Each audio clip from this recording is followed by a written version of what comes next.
Luchoo poolisii farra riphee Oromiyaa humna lammaffaa aanaa humnaa daawwataniin ijaarumsaa fi qolqobbii miseensaa ijaaruudhaan kallattii gara fuulduraa kaa'aniiru.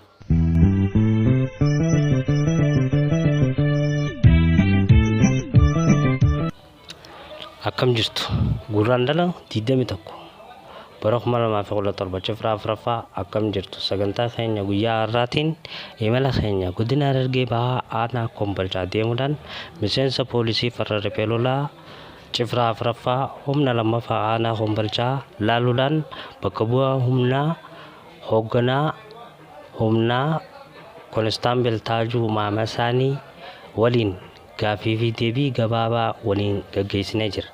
Tokko haala naamusaa miseensaa irratti maal fakkaattu?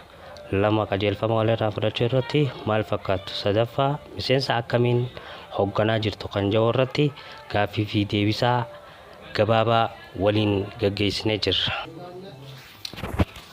Tokko carraa kan nuuf galatoome jecha akka cifraa afuraffaa humna lammaffaa keessatti haalli naamusaa keenya tokko miseensi as keessatti naamutni duraanillee torbee dabre kana keessa namoonni tokko qacaafitti bahullee ni jira garuu waan sunillee amma keessaa finneetti mariidhaan kan mari'annee yeroodhaan waan sun keessaa finnee amma namni naamutni isaa fooyyeedhaa jeetiin qabadhaa jechuudha. Inni lammaffaa akkuma qajeelfama walirraa fudhachuu irratti maal fakkaanna kan jedhu irratti tokko qajeelfama gubbaadha gabbuu akka hoggansa nutti nu dura jiruutti waan inni nu dabarsu hojiirra oolchaa jirra akkasuma warreen nu jala jiranillee qajeelfama fudhachaa hojiirra oolchaa jiranii jechuudha. Inni sadaffaan miseensa akkamitti hoogganaa jirra dhugaadha. Miseensa namu bakka geessaa beekeeti itti aanaa tiimmarii irraa kaasee tiimmarii kumaandii ganta mariin geessaa namu bahaa jira jechuudha. Maaliif tokko waan yeroodhaanis oolmaa isaa akkamitti oollee yeroodhaan laalaa jiruuf jechuu kanaaf miseensa haala bareedaadhaan qabamaa jira jechuudha. Kanaaf carraan kennuuf galatoomaa waan jechuun dabarfadhaa jechuudha. Gidduudhaan immoo sirba kana dhageeffannee walitti kan deebinu ta'a.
bira narra mareani kashin birro sorraga narra fite jora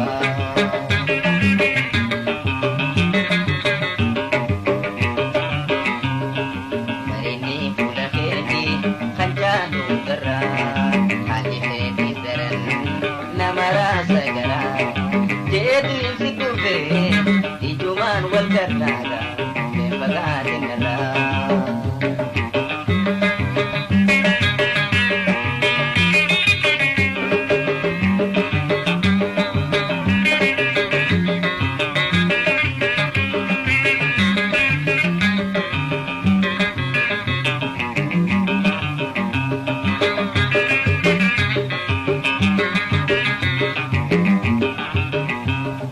halaketi bare nanda ugabirai tanafu bitike dabamena dura garan ko siada keho kam sejeraga ya jada tora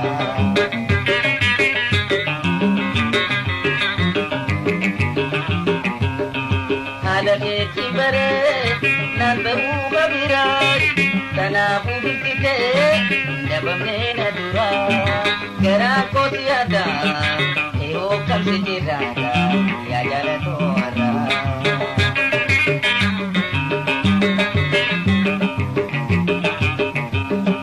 marini pula kheti kanjadu dara hali kheti daran namara sagara jadi sidube ijuman wal karnaga bagatin nara